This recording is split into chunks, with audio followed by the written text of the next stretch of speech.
Hello, everyone. So we in the panel discussion. Thank you so much for investing your time with us on the Wednesday, on second day of the Rethinking Economics Festival 2021. So Rethinking Economics 2021 is the platform where we are trying to bring the citizen and various stakeholders who are trying to bring the reform in economics education.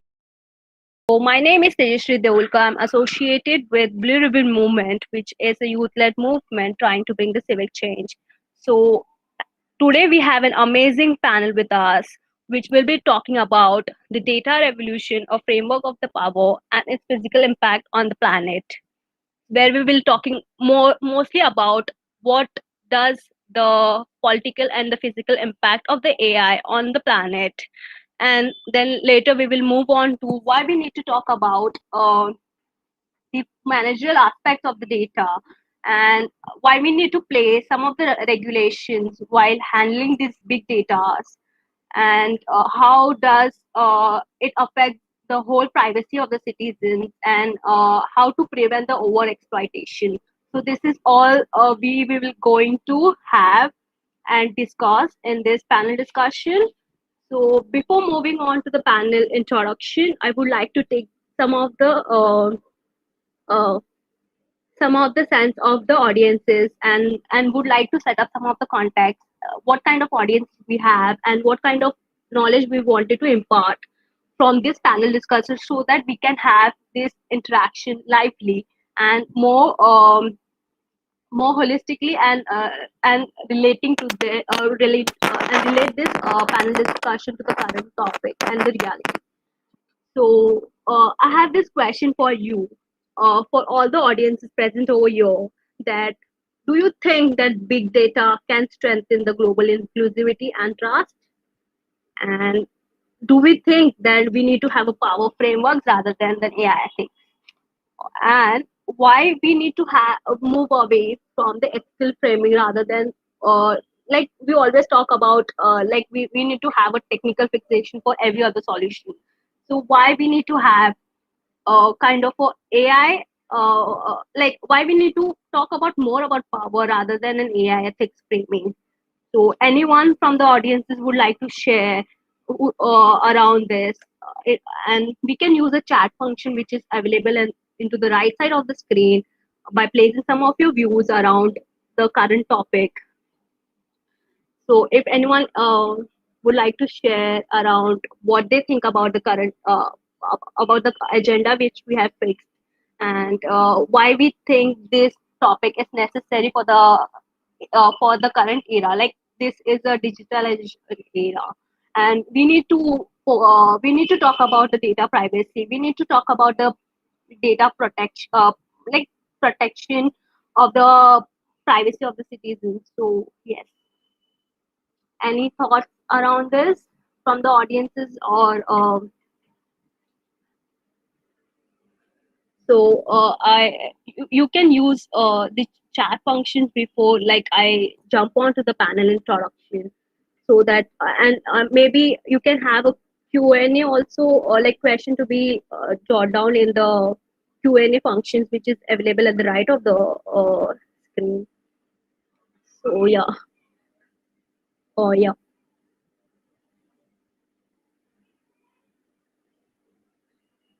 No, I think it's good to hear from the audiences what they think about the topic and what they wanted to know from the agenda.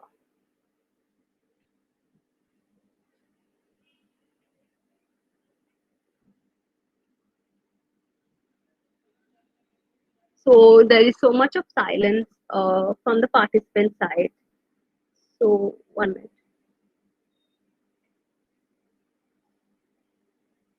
Why am I not able to see any of the responses from the audiences? Why there is so much of uh,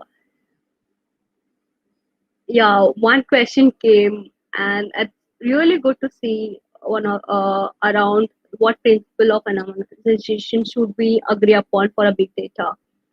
So I think from this I'm getting the gist, like getting the idea, like we need to set up the context, which is basically introduce what exactly the data privacy looks like, uh, and and how the things work uh, in um, in in the in technical side. So yes, um, I think so. As I set up the context, our goal of today's discussion, and after taking some of the responses, we will give the new perspective around the data privacy and why we need to talk about the managerial aspects of this data, and what are the frameworks and the regulatory frameworks we need to place, while keeping into mind some of the values which we need to take into consideration. And so yeah, and this knowledge can be applied into your daily lives. So so format of the panel discussion looks like we will have a brief description, brief conversation with the panelists around this topic, and then we will move on to their specialization area, that where we will touch upon the fintech, uh, big R&D companies, and how the civil society organization or the civil society frameworks should be included to in order to protect the data of the citizens. And later we will open up the platform to you all to share your question with us by asking the question into the Q&A, and then we will have an interaction more lively by bringing you on to the stage. And then later, then we will try to have a closing uh, by sharing some of the dreams we have to collectively dream of. And then yeah, so there are some of the key rules we need to follow, that not that that we need to turn off our video camera and also a mic during the panel discussion, so that it will have a really good flow in the conversation. And later we can use a raise in hand, which is available in the screen, to ask the Q&A, and some of the people in the technical side will make you enter into the rooms so that you can ask this question directly. So uh, so is that sound good to everyone? Um, I think okay. So there is a so yeah, let's move on to the panel introduction. So we have a really amazing panel with us. Firstly, I will like to introduce Douglas Anna, who is a Kerry Holding Professor in Law and Director and co-founder of the Asian Institute of International Financial Law at the University of Hong Kong. He is the Associate Director of the Standard Chartered Foundation. He is a Senior Visiting Fellow of Marble Law School. So it's really amazing to know the it's really amazing to know from the topmost digital experts around what do you think about the topic, like why we need to talk about more about the political and physical aspect of the AI on the planet, and why we need to move away from ethical framing rather than just talking about a technical fixation to every other solution. So yeah, Douglas, over to you.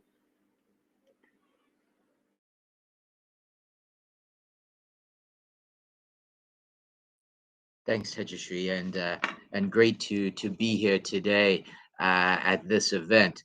Um, I'll just say a couple of words because that's, I think, a huge question. And what we're seeing are one big changes. This a long-term process of digitization, of datafication, which we often think of as the fourth industrial revolution, the digitization of everything. And this is something that even before COVID, this digitization process had evolved into an increasing range of platformization. Platformization as a result of economies of scope and scale, of network effects. And we've seen some tremendous, um, you know, advantages, opportunities out of this. But I think, and this is something that's coming out of the Q&A, we're also seeing some tremendous issues and concerns emerging around the world. And something that I think we'll come back to a little bit later is we're seeing different approaches emerging, particularly amongst the major economies from the standpoint of dealing with data, both from the standpoint of trying to figure out how to maximize benefits as well as control risks, but also increasingly from the competitiveness standpoint. And this, I think, is going to be one of the biggest challenges for all countries around the world, but particularly developing countries, is to figure out how to fit into this world of data competition.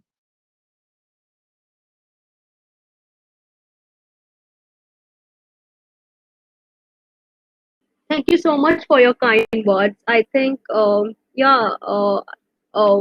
have really touched upon why we need to talk about the structures, which picks the all kind of rules and regulations for the data. So yeah, I just also wanted to bring on board the another speaker who would like to who will address this same question into from another perspective. So secondly we have with us is Beatrice Piallo, who is an innovation specialist and executive advisor responsible for technological foresight and strategic studies uh, at a big pharmaceutical company. So Beatrice is also was a pre-doctoral fellow at Kennedy School of Government at Harvard University. So over to you, Beatrice. What do you think the R&D companies, or maybe like other research companies, should be taking into consideration while framing some of the technological policies, and how to avoid the the over exploitation, or maybe like data privacy? Yeah. Um, um, there is a question for big pharmaceutical companies related to data privacy. Basically, when we are dealing with clinical trials, so we gotta have a very strict policy so we can handle that wisely and safely to the society.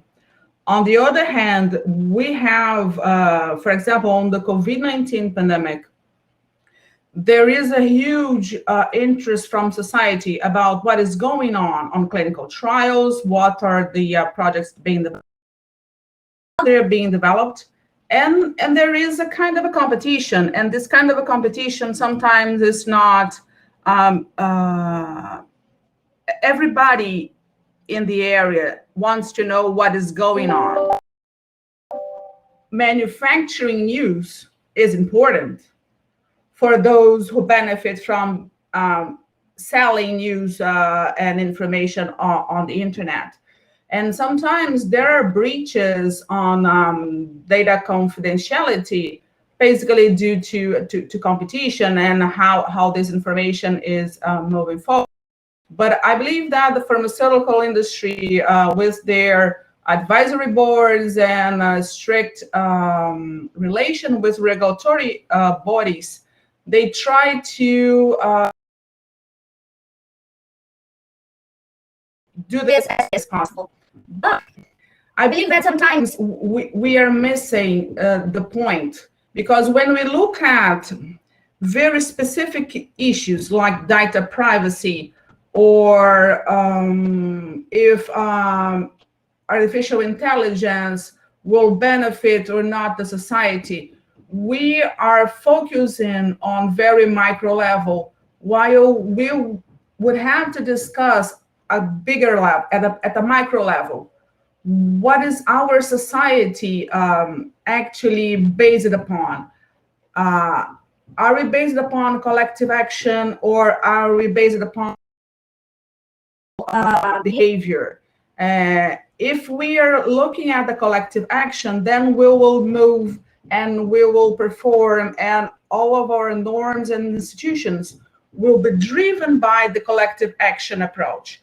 If we are looking at an individual meritocracy, merit, performance, and success, so all of our policies, norms, and values will be based on that. And this might bring us to where we are today. The information has a value, and breaching information and leaking information has also a value. So how can we create awareness among the society so that we can work with the individual aspects of specific subjects like data privacy, impact of big data, and so on. And at the same time, we, as a collective group of individuals, can change the behavior and how things are moving on.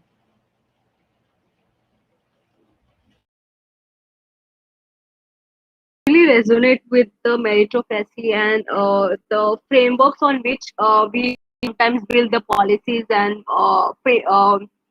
policies, or maybe some of the technical like how we are going into also the competition, and sometimes we try to sell the data, like not we, but sometimes the big tech companies try to sell the data to the third party, so that in order to get some of the profits they are thinking about.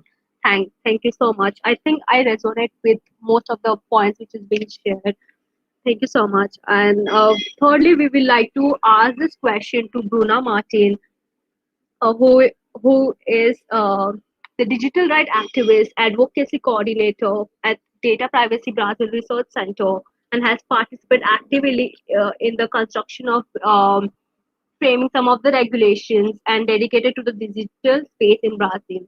So over to you, Bruna. What do you think about the from the perspective of the civil society, like how we can make of build some of the frameworks or around this? Yes, thank you very much, Tajashi, for the introduction, and to the Rethinking Economics Festival for the invitation as well. It's a really nice discussion we have for today, and I'm really happy to join my co-panelists as well. I like the points. It's always nicer to speak, to be the last speaker, because like some of the points you wanted to bring, it's nice to see that the other panelists are also adding. So two of the points I mean to mention here were the ones about raising awareness around data and those frameworks, and how relevant it is for society in general to discuss this, and also the threats and the risks around new technologies and how pervasive they are, or even how should we be implementing them. But also the point that Douglas brought around this increased digitization of our life and work brought up by the COVID pandemics. It's something really relevant for us in this discussion, because it really has turned 2020 and 2021 into one of the years in which society has discussed more platform regulation, more digital economy and data protection, and what were their effects on society. But one first point that I wanted to make is that this should never be a conversation that's solely based on social media platforms. The future of the internet and the future of new technologies as we know it, they depend entirely on discussions that are cognizant of all of the policy process all over the world, and how are the difficulties and intricacies of each process, and also they need some contextualization as well. I cannot discuss AI or any other new technology with the same framework that the US is adopting here in Brazil, which is where I'm based, because our societies are different, and there is a lot to take about each of us in different aspects. And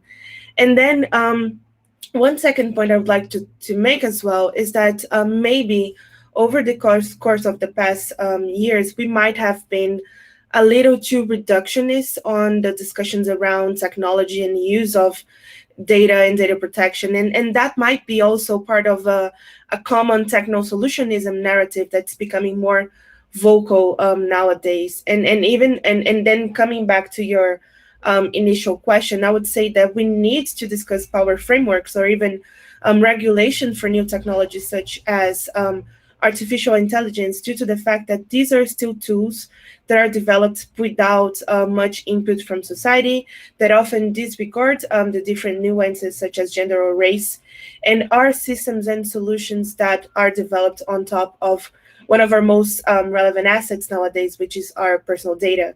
So it's really good for us to recognize that these systems can be prejudicial to society at some level by either perpetuating inequalities or allowing big tech to become even more dominant of the so-called digital markets. And that's why I believe that discussing these implications can bring discussion what implications these technologies can bring to society is key to our future. And despite some interesting regulatory initiatives we have seen all over the world, Brazil is just starting to discuss its own AI framework that's based on principles and some other rights.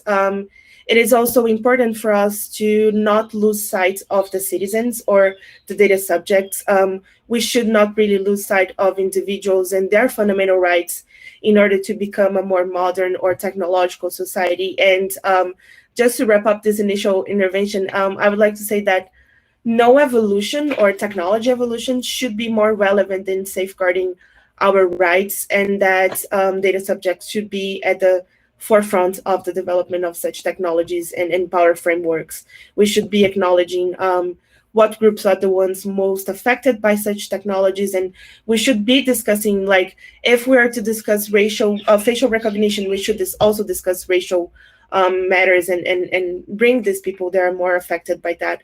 If we are discussing algorithm discrimination, we should talk more often to LGBTQI plus groups and also to women and also other groups who are affected by that. So maybe my first message would be that for us to be cognizant that users, data subjects should be at the forefront of the development of such systems. So that's it. Thank you.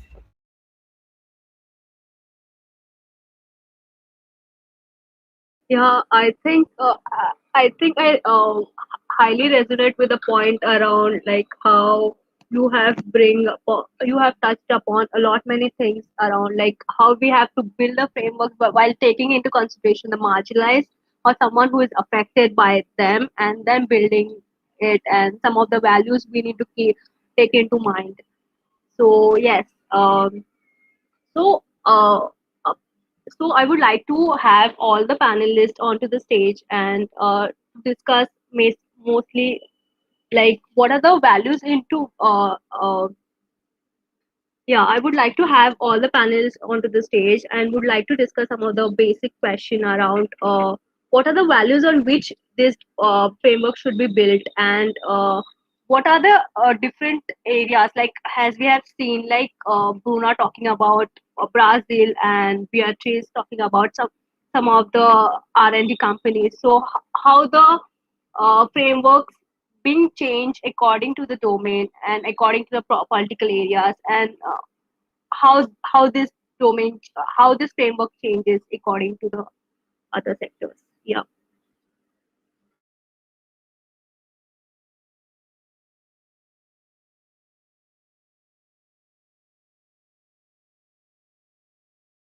Quickly and maybe throw out a bit of a framework. And I think Beatrice and Bruna have made some excellent points. And one that I think is a starting point, and it comes from a project I've been working on with UNDP and UNCDF, which is essentially looking at digital platforms and the sustainable development goals. And I think the starting point is that what we're seeing are some very powerful potential benefits from data aggregation. And the question is, how do we get some of those benefits from data aggregation, whether in terms of AI or health benefits, analytics, et cetera? But at the same time, we're beginning to see a range of questions around negative SDG impacts from data aggregation.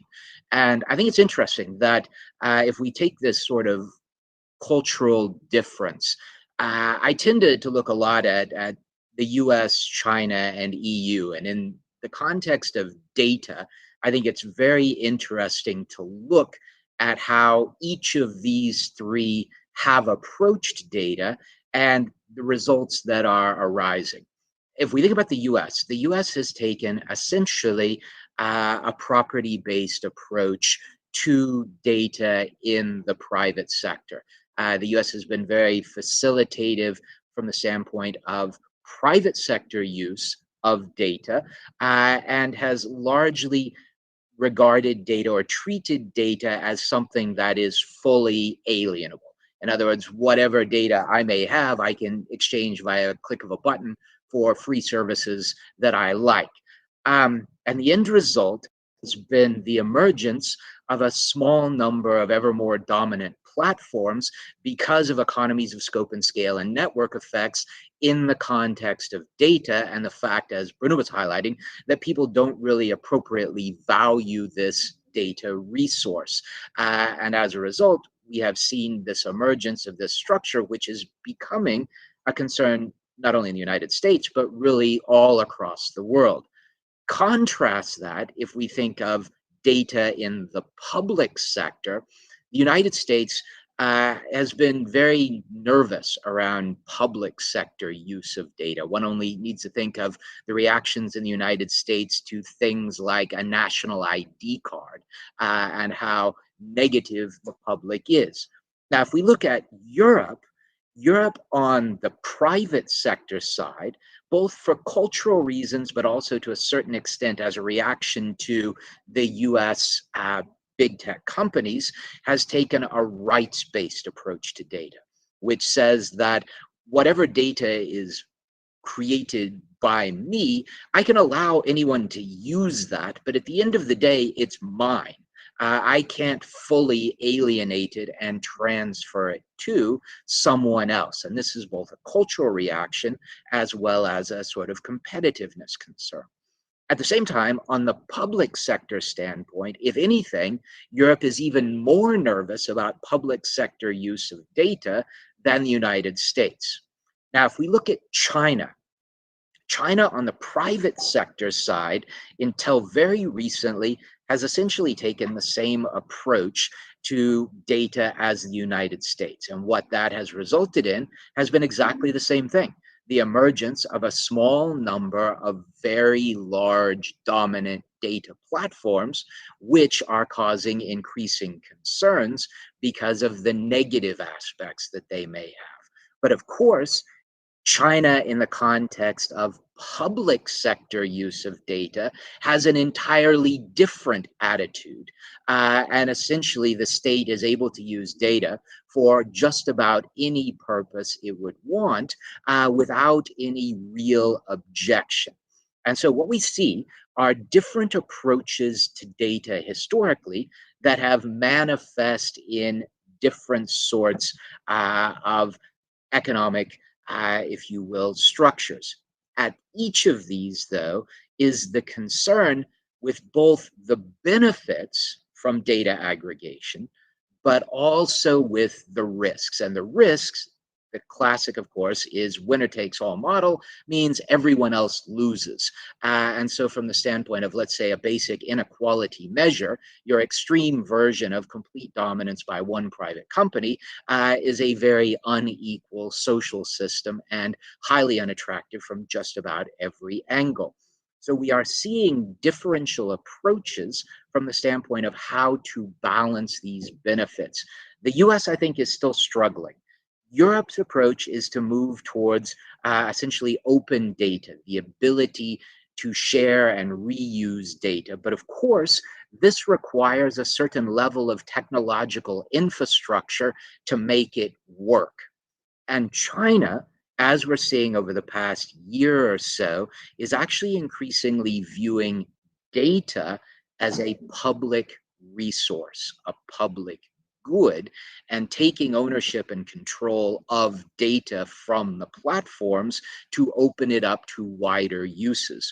And what I think this highlights is, between these three major economies, different approaches for different reasons, and almost a head-on competition. And it really makes a challenge for the rest of the world in trying to figure out how to fit in with these differential approaches. So just a framework to maybe structure some thinking. Can I add something? When people discuss about, for example, artificial intelligence and big data and so on, I try to look at a longer term, and then I think about when the first book was edited. In the 16th century and so on. If we were at that time, what would we be discussing? Who has the ownership of the information and the data that is now being published in books and not transferred orally by professors or preachers or priests and so on? So data and information is power.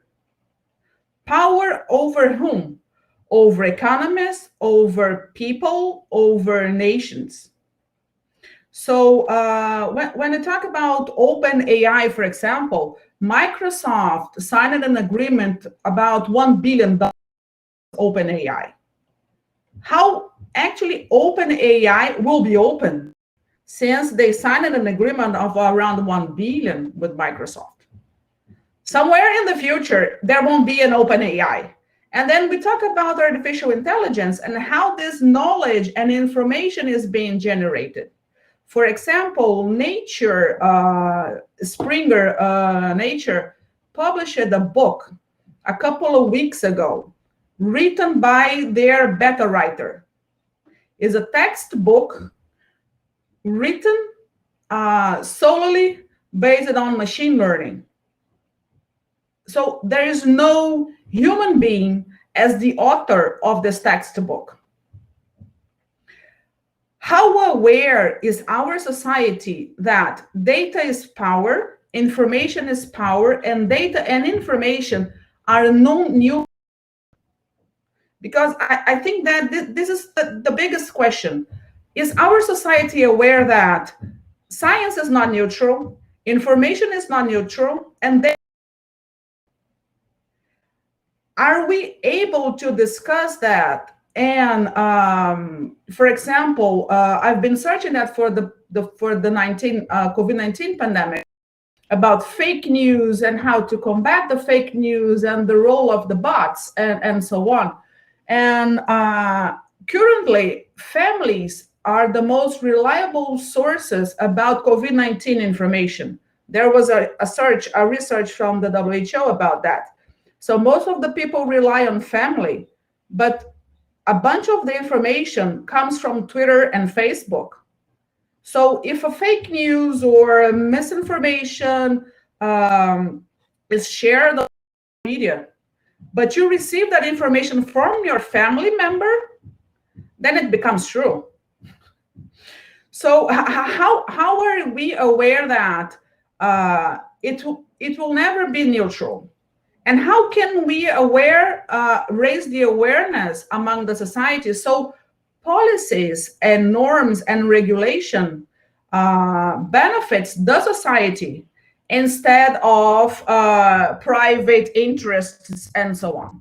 So I believe this is an important question, because if we go backward to the 15th and the 16th century, the problem would be the same. Information was not available to everyone, and then it came the book. And now it came the internet. And now information is really available. Who has the power over that? And how developing countries, for example, are developing countries, the digital divide is too huge. And those countries, they have other issues to tackle.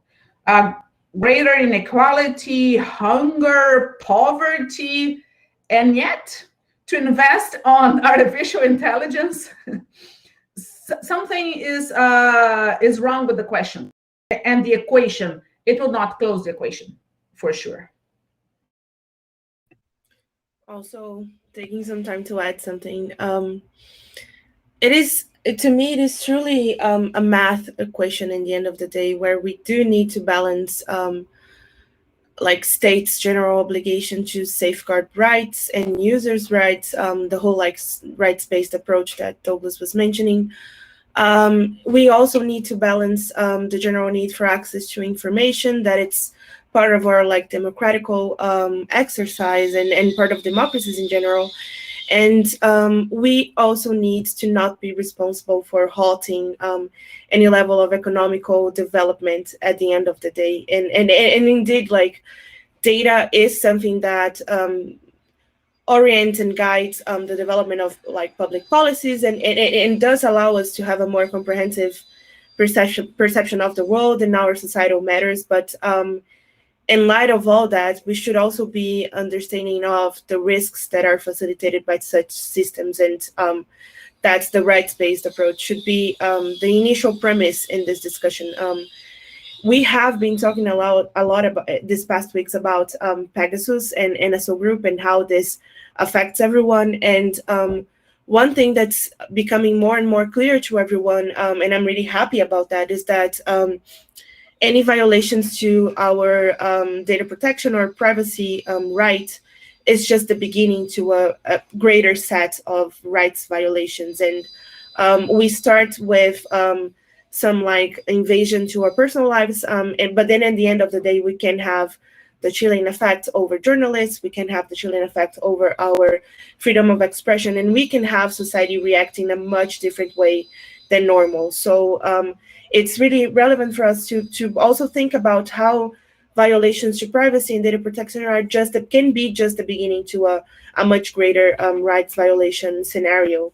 And the adoption of AI devices or systems in that like greater picture, that like any of these systems that are responsible for processing personal data or any data that allow us to identify individuals must ensure the protection of such information. Brazil takes a similar approach than the GDPR1, meaning we are more concerned with the risks facilitated to data subjects.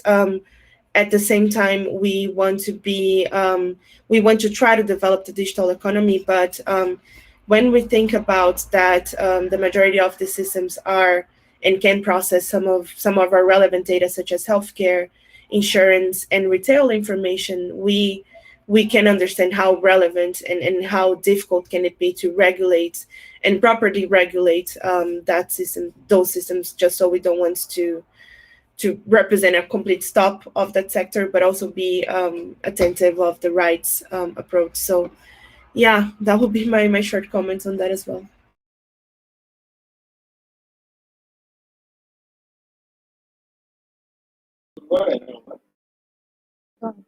I think the whole perspective, like I have got so many different perspectives, like right from how and there was an important mention that we have came up like around the Pegasus, like the surveillance, like why there is a need of having a surveillance reform. Also, like while like some of the technology which is being like I generally like the overall conversation where this where you all given us the different, like how different political regions also like come up with the different structures according to their ideologies, and why we need to talk about the framework, who controls the data and all kind of thing, and what are the civil rights framework we need to consider. So adding to this, referring to your Douglas, referring to your recently published article around markets and crypto assets regulation and EU digital finance strategy, where you have provided a comprehensive regulatory framework on digital assets in EU. So there you have mentioned some of the regulatory framework that is being built by EU. So to address these structural inequalities for a fair, just, and digital transformative society. So what do you want to talk about, talk around that? I guess I'll throw out two things. The first is something that all four of us have highlighted a bit, and that is that the process of digitization, datafication, it means that we are looking at data and data aggregations in a different way. If we're thinking about it from the risk standpoint, many people start with a discussion around privacy, but then we're also dealing with crime issues.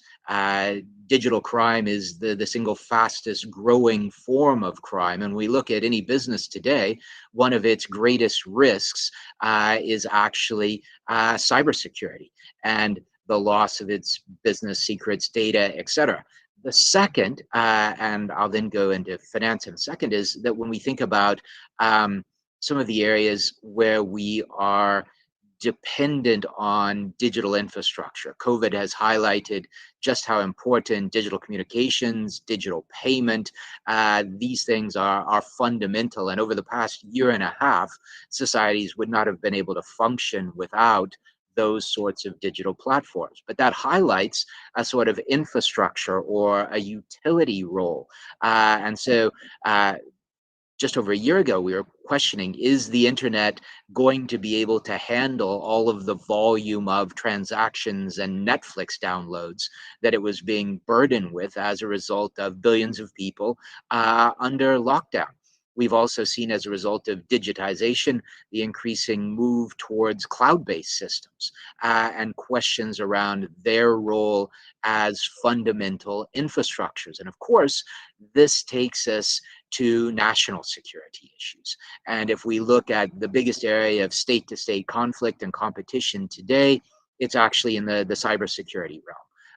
And this is something that really, I think, changes the dynamics when we are thinking about the challenges and risks and issues broadly around data. So we're looking at security across a range of issues, as well as innovation and competitiveness across a range of issues, private as well as public. Finance is a specific example.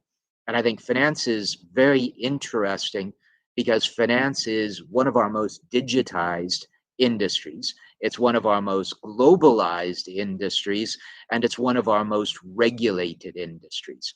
But it's different than a number of other industries because finance is an analog industry with thousands of years of history as an analog industry, and many of the ways in which things are done still reflect those analog frameworks. And so I think finance makes a very interesting example, but we are certainly seeing the impact of platformization in finance as in everywhere else. And financial in China, we can think of the role of Facebook with the proposal for Libra, now called Diem, or in, I guess, three of the four the countries involved, and those of us on screen thinking of WhatsApp Pay, Facebook Pay, and the regulatory issues and concerns that those raise, as well as if we think about Amazon, now the second largest small and medium-sized enterprise lender in the United States, bringing with it tremendous advantages from the standpoint of access to finance, employment, and innovation, while at the same time posing real challenges from the standpoint of market dominance. So finance, I think, makes a very interesting but unique example when we start talking about data.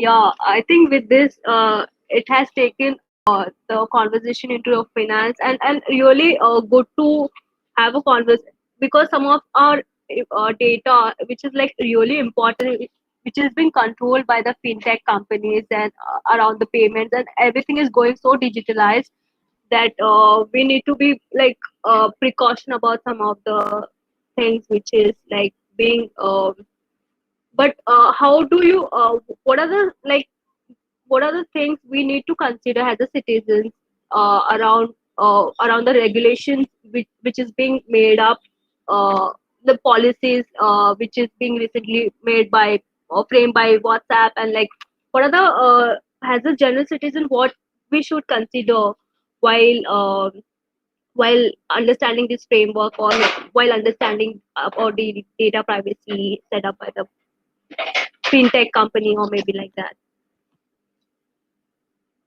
So to speak on this quickly, because I think this is a challenge with platformization, the sort of differential bargaining power between your individual user and the company means that the individual and what they're concerned with is somewhat irrelevant. The company completely dominates the market in some cases, and that means you don't have a lot of options. The challenge in many cases is that it may not even be a local company.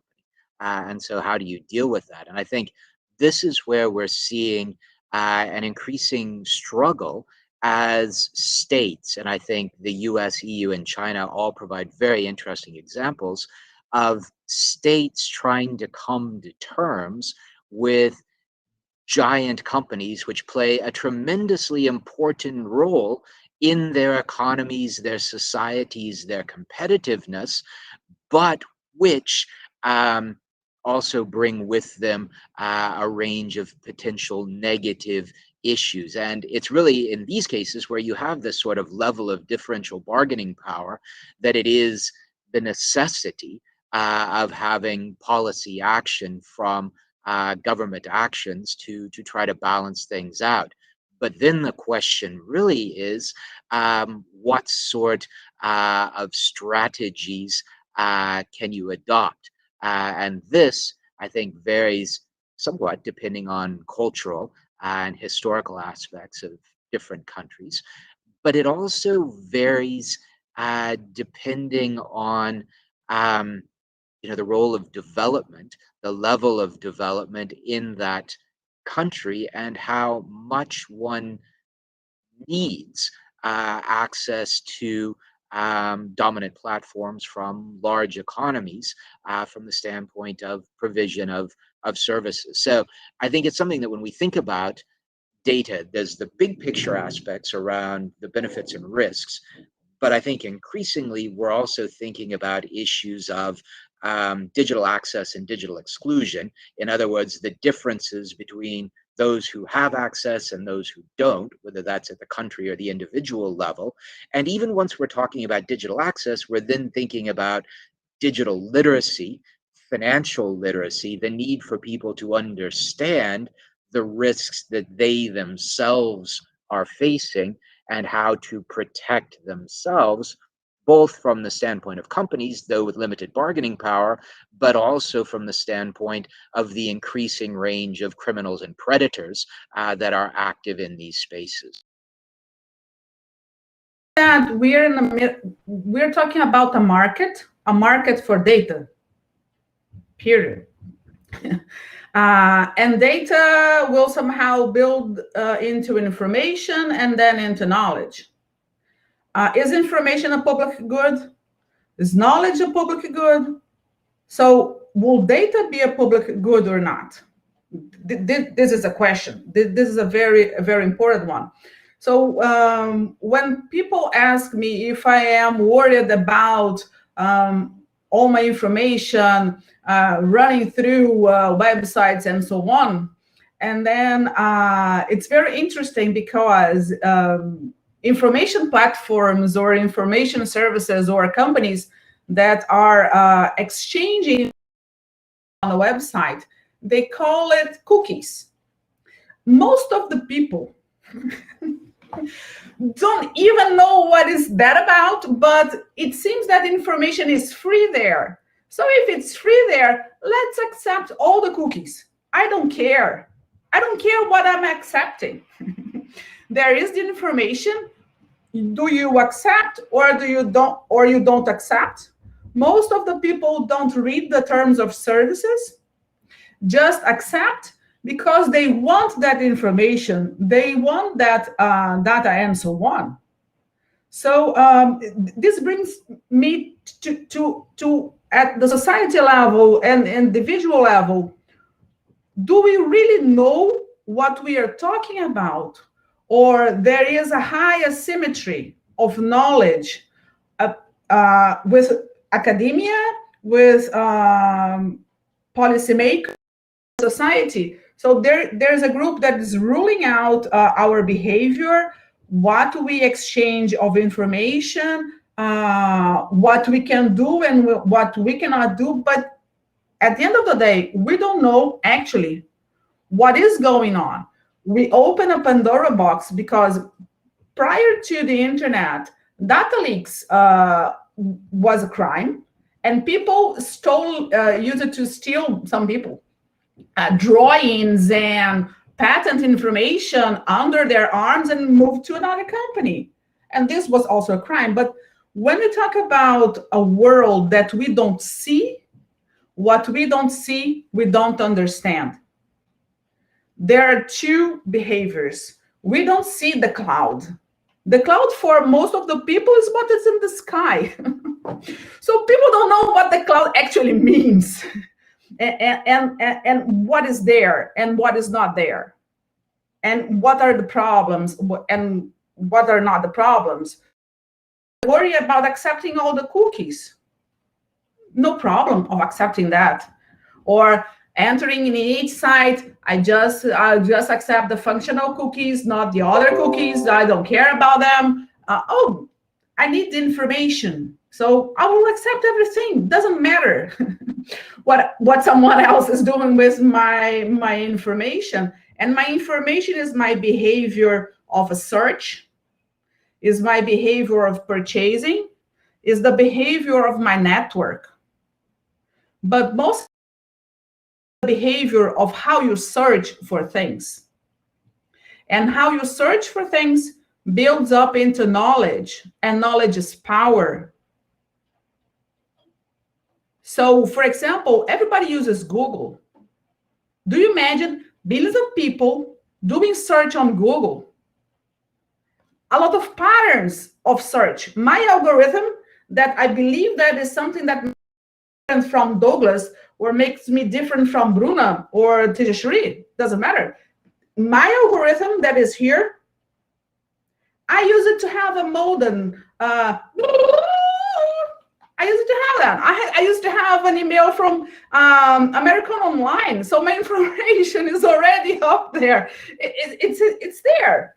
So do you understand that?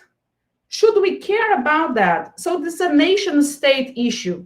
At the individual level, they just want to have the access to the information. They want to have the computer, and then want to have the mobile, not go to the bank and everything else. So we are dealing with a different market that most of the people don't understand.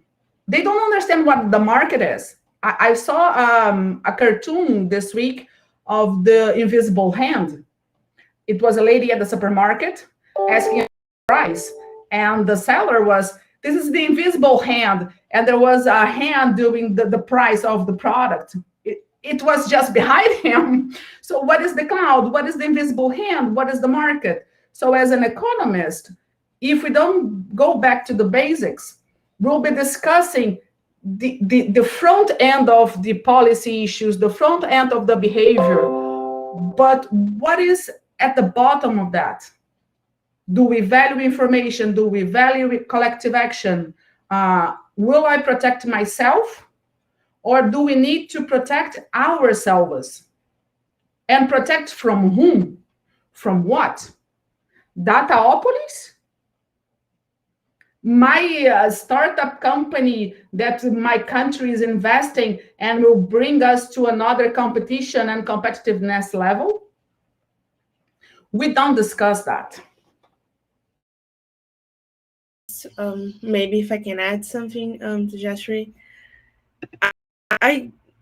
I'm not sure if we don't understand, and I beg to differ from you a little bit, Beatriz, because I think and maybe just taking the Brazilian society approach, I think we are starting to understand the issue. We are starting to be understanding of what are the risks when, let's say, a pharmacy asks for your social security number in order to give you a discount in a certain medicine.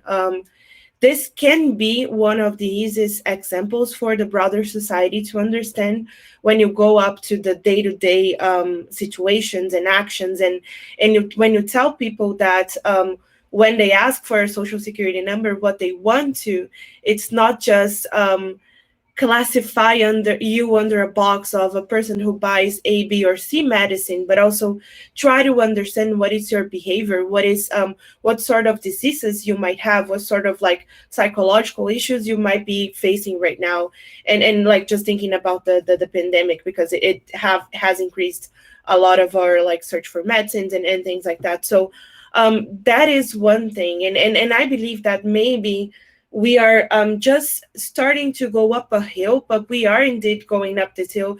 That is the creation of our own data protection culture, and what is really this raising awareness and like telling people and teaching people what are the risks of data protection, what are the risks of like privacy violations, and also why is so relevant for us to talk about how much data Facebook has on us, because this is becoming a more vocal conversation. And I think that cases like Cambridge Analytica, or even like some other violations that we have faced over the years, and now the Pegasus case, can be really good examples for us to highlight what are the risks to society in general. But I do agree with you that we might need to change the language maybe a little bit, because I think that like being part of the digital rights field, and I do think that the majority of us have been speaking to ourselves for the past years, and we have been speaking in the same language, acronyms and definitions, and in a very legal language that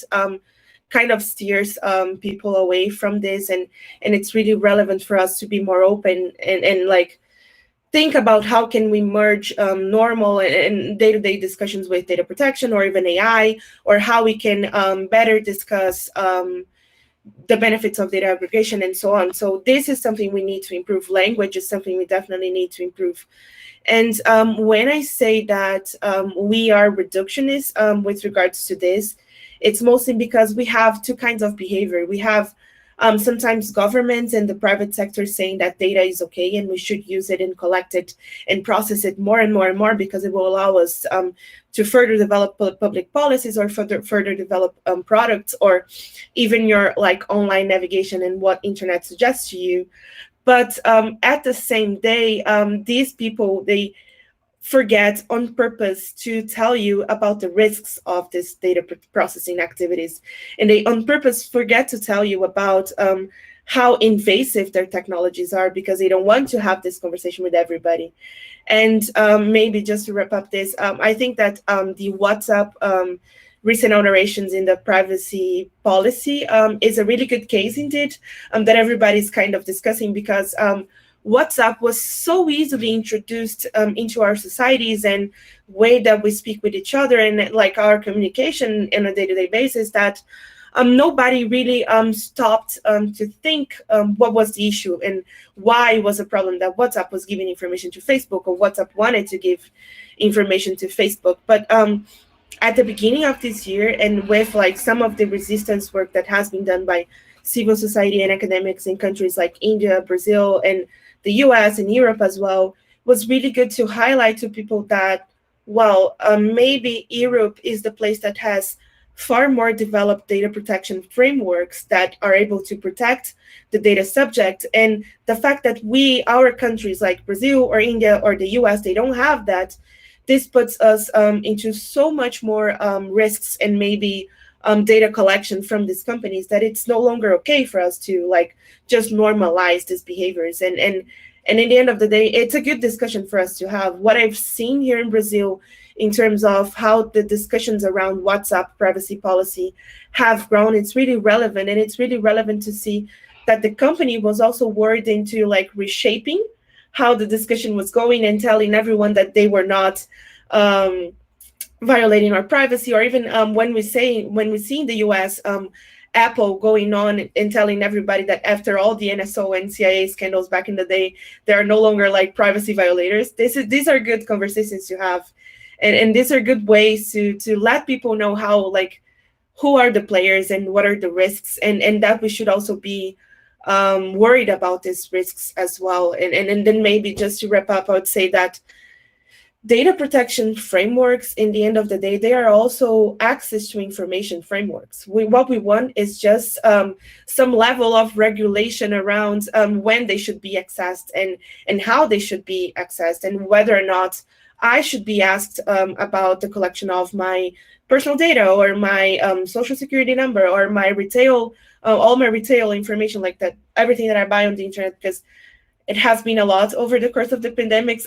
But in the end of the day, it's just this what we want. Like, we want better and more clear rules about use of data, processing of data, and it's really relevant for us to, again, include the data subject in this discussion, because it doesn't really work if it's just lawyers talking to lawyers and companies talking to companies. And in the end of the day, we need to, the work of explaining these regulations and the rights to the broader society will be much harder than we are doing this in Brazil. So we just need to be more inclusive from the very beginning of these debates.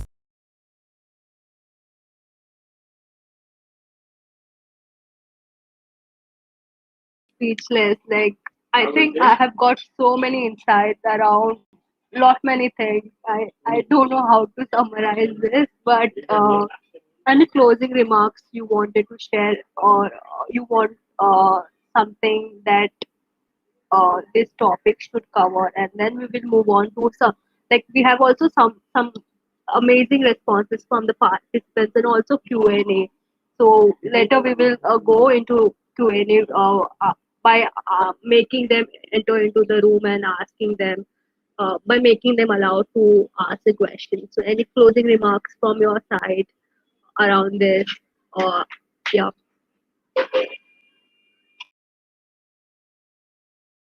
I do have one, but I'm not sure if I should jump the line. I'm not sure if Douglas or Beatriz want to go ahead. Okay. Yeah, maybe just that it's not just the private sector that should be the focus of our attention. When we look at governments nowadays, one of the main behaviors we get to observe is this like so-called expansion of state power through the use of information communication technologies, with the objective of increasing surveillance and control capabilities on population. And this results in amplified risks and violation to fundamental rights. And if you look to places like Brazil or Iran or any other like more authoritarian, autocratic slash like country, we get to see that some of the governmental actors, they are increasing their reliance on personal and sensitive information under this banner of improving public policies and services. And this, the main result of it all can be this widespread use and normalization of biometric data and a lot of sensitive data that's relevant to us. And this is one of the things we have been, Data Privacy Brazil has been calling some attention to. We are calling this process Techno Authoritarianism, and we are seeing a lot of this in Brazil with the creation of lists of anti-fascists or lists of people who are against the government. And it's really relevant for us to call attention to this, and also to go back to looking at governments as not only maybe the actors who hold maybe more data around us, because they do need it for facilitating public policies, but be attentive of what are the violations and how much are they increasing their data processing capabilities, and at the same time, like, ask them to ensure the existence of data protection, rights respecting frameworks that have users, data subjects at the very center. So yeah, that would be my closing remark. I talked about awareness and the most fundamental aspects of the discussion. And then as final remarks, people need to acknowledge that data is not neutral, information is not neutral, knowledge is not neutral. So it's built upon political behavior, institutions, social behavior, And then when we are aware of that, that it's non-neutral, we don't live in a neutral society. And we add to that, one of my talks in another Rethinking Economics is that I don't know what I don't know. And I will never know what I don't know. If knowing is based on information, and information is based on data, and those things are non-neutral, we as individuals and we as a society, we will be better prepared to understand the technical terms that Bruna was talking about, to level the language between the society and the individual and the technical people. Because if we as a society, we understand that, and this is not the problem. This is not because I am dumb or I don't understand things or whatever, is that we have limited information. We are bounded by rationality, and our rationality is built upon our social relations, where we are coming from, our family, our background, our education, and everything is socially and politically built. So when we step out of our comfort zone, that it's not a problem that you don't know what you don't know, and you will never know that because you don't know.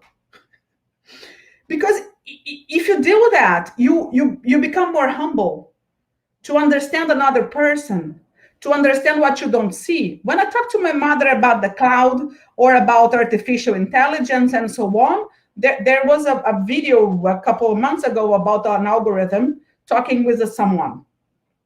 So the algorithm was actually complaining that the person was searching at the same time for food, for clothes, and for so this would bring a problem to the algorithm because you don't have a pattern. So the algorithm was complaining with the user because he did not have a pattern he could follow. So my mother understood that kind of explanation about what an algorithm does than any other way I tried to explain to her what was an algorithm. Even when I was talking about that, when you think and when you're cooking or when you are writing or when you are doing a puzzle, you have an algorithm on your mind. But then come the academia and talk about algorithm. Most of the people, what? Algorithm? No, this is too complex. But you don't know that what you do inside of your mind is actually an algorithm. But you don't know. So if you don't know what you don't know, and you'll never know that, and you are okay with that, then you are more prone to be aware about the risks, about what is out there. Thank you.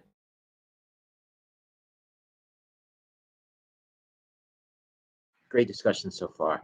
Happy to move on to the Q&A. So yeah, we would like to have the question which is being written down in Q&A. So what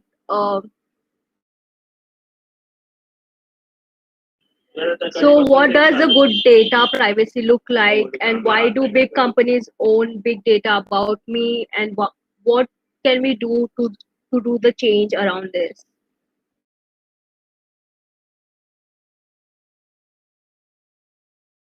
To answer this, and yeah. I'll throw out something. The key point here is that what good data privacy looks like depends to a certain extent on society and governmental decisions about what they want it to look like. The US probably isn't going to go entirely away from a property-based model for data because that's kind of essential to the society, the economy. The EU's rights-based approach won't be entirely adopted in the context of China because that's not the way that the Chinese societal and governmental construct works. So what good data privacy looks like depends a little bit what perspective you're looking at it from. Are you looking at it from the standpoint of the company, where I really want all of the data I can get to build my ecosystem? And of course, that's the business model of just about every startup. Do I want it from the standpoint of an individual, where either I control it or I maximize the economic benefit? From the standpoint of a government, am I getting the maximum sort of security or social stability or power control or competitiveness? And so I think it's difficult to say one single answer. I can say, for me, what I would prefer to see, but certainly if I think of quite a few other people in the country that I live in, they would have a very different vision of what they would see as ideal. And this question about big companies, this is a fundamental question. Is data something that you can sell, transfer? And I think this is, think about this for a second. You send a drop of blood to ancestry.com for a little bit of DNA analysis. In a property-based system, you have just transferred the ownership right of your DNA to that company for that report. Okay, seems fine. What if someone else buys that company? That data is owned by the company and its acquirer. In a European sort of GDPR-based system, you can allow someone to use that data, but at the end of the day, it's always yours. You can always call it back, and that's a fundamentally different approach. But it requires a technological framework that allows you to actually do that and monitor it and call it back. And so from the standpoint of companies and data ownership, it's really all about building frameworks that identify what data is from the standpoint of property and rights, and what you can actually do with that. And I think that that's something that actually Beatrice just made the exact point, that we need to think about these things, because if we don't think about these things, the default position can end up with some results that we're not necessarily happy with.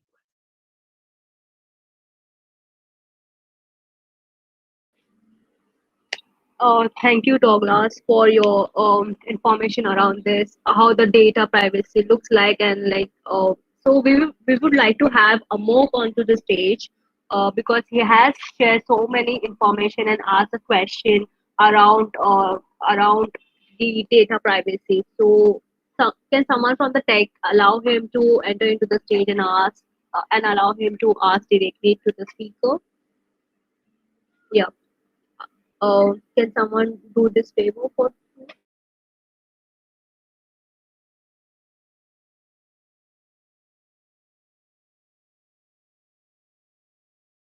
He's asking to use the audio. Just Hmm.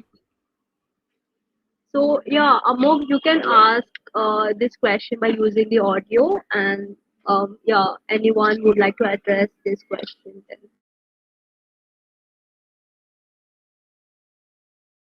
Hi, can you hear me? Hi, thanks. Thanks so much for this. This was a great discussion. I just had a couple of questions, or rather, let me just focus on one question. There was a there was an incident a couple of months ago when the American Census Bureau basically suggested that they would be replacing one of their surveys called the American Community Survey with simulated data. So they're not going out to collect empirical data from the ground, but they want to use their existing data to simulate population behaviors. This has been highly criticized, but it got me wondering that, as the costs of collecting empirical data from the ground go up, and it is a costly affair, you are most of the times, if you want to figure out population behaviors, or you want to kind of understand how people function, you need to collect data from 20,000, 30,000, 50,000 people at a time. So when the costs of this go up, then it obviously pushes governments and pushes policymakers to kind of cut costs by using things like simulations. Sorry, can you hear me now? Yeah, is this better? Yeah. Okay, so just let me know if you want me to repeat myself. But I was basically saying that as the costs of empirical data collection increases, there is an incentive for governments to cut down on costs by resorting to methods like simulation, like AI simulation of population behaviors, and kind of building essentially synthetic data, which is not empirical data collected from the ground, but which tries to simulate or replicate what actually happens in real life. Now, this brings up a whole new set of challenges apart from privacy, apart from data theft, and so on, because now there's a chance that public policy can actually be built on the results from simulations rather than from data collected from the ground. My question is, how do we as economists or generally as people kind of working in these areas, how do we begin to approach this? I mean, like I think that because the big concern for me here is how do we address the cost aspect, because I think like that's the big thing that governments will always push back with, saying that it's too costly to collect empirical data. So like how would somebody respond to that? Thank you.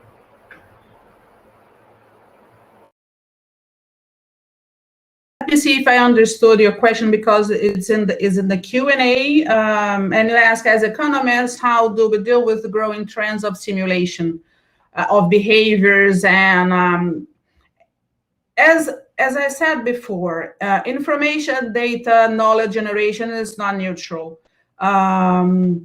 We are living in a society with a hype on big data. Everything should be big data.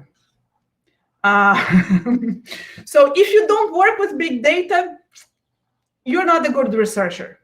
You are only a good researcher if you work with big data. And for you to deal with a big data, you have to go and use simulation. And then what were the main questions behind the research on a very small number of individuals that someone with poll numbers or elections and so on, people call 2,000 people in a country like Brazil, for example, or the US, 300 million people, and then they call 2,000 people. And then they say, based on a simulation, that this resembles the behavior of the entire society about their preferences on presidents or congressmen and so on. As an economist, I would say challenge those studies. Go there and speak for yourself. Look, this is a simulation. This is not the reality. Their limitations are this and this and this. Because the limitation that people tell us on the news is that plus minus 1% of error. This is what comes to the news. But us, as economists, we need to challenge that. We need to look at the model. We need to look at the technical notes and then bring the discussion. So we have to step down of our ivory tower as economists. And we need to talk with the society in a language they understand. Because when we speak to ourselves, we will speak with a lot of equations, with a lot of dots and up on the X, Y, beta, gamma, and so on. The society won't understand that because they are not literate on that, and they shouldn't be. Everybody should not understand finance, economics, chemistry, physics, biology, and so on. it's impossible for someone to know everything about everything. So how to deal with that? If you is a researcher or economist and you deal with that and you see these trends coming out, so you have to talk with the society, you have to have your voice being heard, that this is a simulation. A simulation sometimes is the only way out for you to understand your universe. But even if you call it 200 million people about who are they going to vote for president, what brand of cheese do you like better, you won't call 300 million people. So you have to work sometimes on simulations. And simulations have limitations. And when you see a study or when you see a policy that is based on a simulation research, and the assumptions made on the model are very limited to reach the conclusions, so you have to speak out. I cannot give much examples, but I worked in a project in my early days of my career, and our research group was asked to analyze the report and then to transparently say that if it should be contested. And then what we saw in the report was that someone wrote the conclusions. Wrote the analysis, wrote the study. The study had nothing to deal with the conclusions. So actually what the research group did was to torture the numbers, torture the data. So you as an economist, when you see those kind of things, you have to speak out. Sometimes you won't be heard because people don't want to hear what you are saying. I have written some papers and people didn't want to hear what I was saying. I written a paper on malaria research, and I was saying that India, and it was another economist, that India and Brazil was doing worse than the US on malaria research. People didn't want to hear that. So we did not get published. So simulation sometimes is the only way out, but has huge limitations, and you have to speak out when you see those limitations. I don't see, maybe if you change the syllables of courses, for example, when, and then you have to speak out. There's no way out. I don't see it. I was just going to add one short comment on that. I mean, not an economist for sure, but just about how relevant it is, as Beatriz was saying, to be attentive of possible bias, and how is actually the group of either information or people you're looking into, because these bias, they can reflect a lot in this, in technologies or public policies in the future. And I think maybe one really concrete and recent example is the use of facial recognition technologies, where it has been attested by a research by Joy, which is a researcher from, I think it's MIT, Joy Bolamini. And they have indeed pointed out that the use of facial recognition systems, actually how they were training all of these systems and the development of this technology with a majority of white male faces, and this was how and why these technologies were not accurate when it comes to women, Black communities, and other people of color. So when you look into those models and when you look into the development of policies or technologies, it's really, really relevant for us to be attentive of possible bias and how actually the data selected for this has been defined, because in the end of the day, we don't really want to make policies for a group of certain and exclusive groups of people, or we don't want to apply technologies for certain exclusive groups of people and thinking of diverse societies and so on. It's really relevant for us to be attentive of that. So that's it.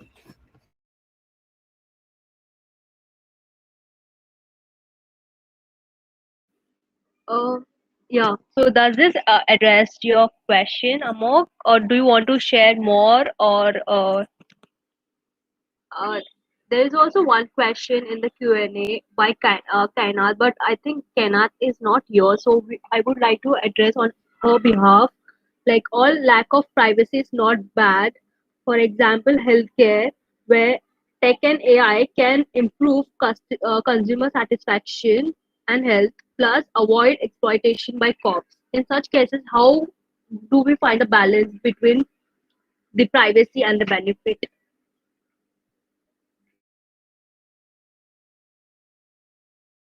I think that's exactly the question. And the starting point is the need for a discussion around balancing the two different aspects, the benefit that you can get with the risks. And I think healthcare and COVID is a prime example of this, where we've collected vast amounts of data over the past year that is going to be tremendously important and powerful, but is also potentially subject to a huge range of abuses and misuses. And so the key is the conversation and figuring out the balance. Sorry, Bruna.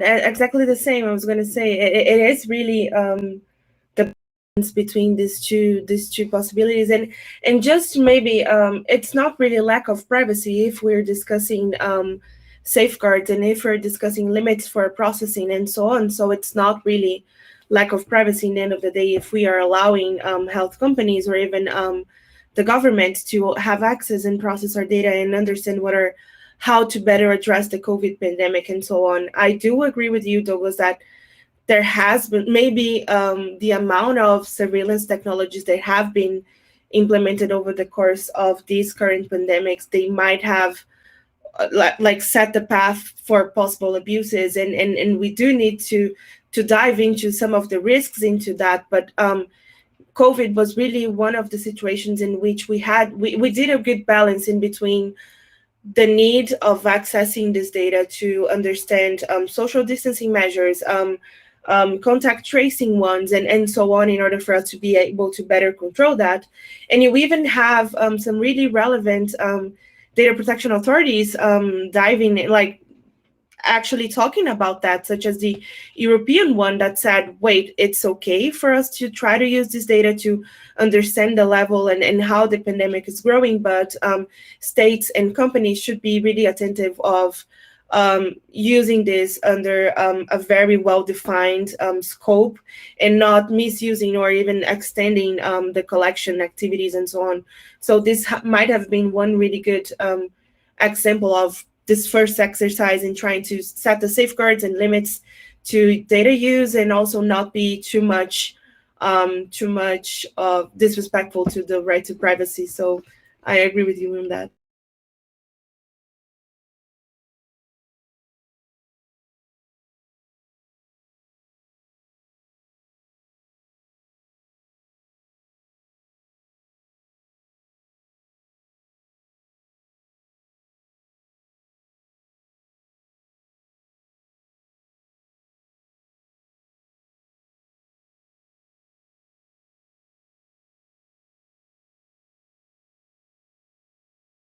Not sure if we lost Tejashri. I think we may have lost Tejashri. Okay. Are you back? Hello. She's back. Okay. Hello. Great. Okay. We've only got we're running short on time as well. Potentially, do you want to take over? I think it's good to conclude and then head it over. So thank you, everyone. It's been a really amazing to hear all of you, and especially there are so many insights that we have gathered from this panel discussion. I had really opened up my imagination, like right from like different sectors, like from fintech to R&D companies. From I belong to a civil society organization. I get to know around how the civil society framework should be also looking like. From thank you so much, like I'm really grateful for that. And I just wanted to share some of the detailed information of the later sessions which is happening. And so we are a Rethink Economics movement. So we are international networks of students and also citizens, so which broadly works on reforming economics education by introducing the pluralism and all kind of thing. So you can connect to us via RE local groups. And apart from that, Lawrence, do you want to share any kind of information with us? Uh, Lawrence, um, is he here? So Lawrence, over to you.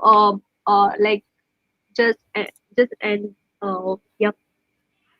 Only that if you stay in this building, there will be another session on digital economy, using tech to economically empower local and marginalized communities, which will be happening in 30 minutes. Yeah, and then other than that, thanks for joining us.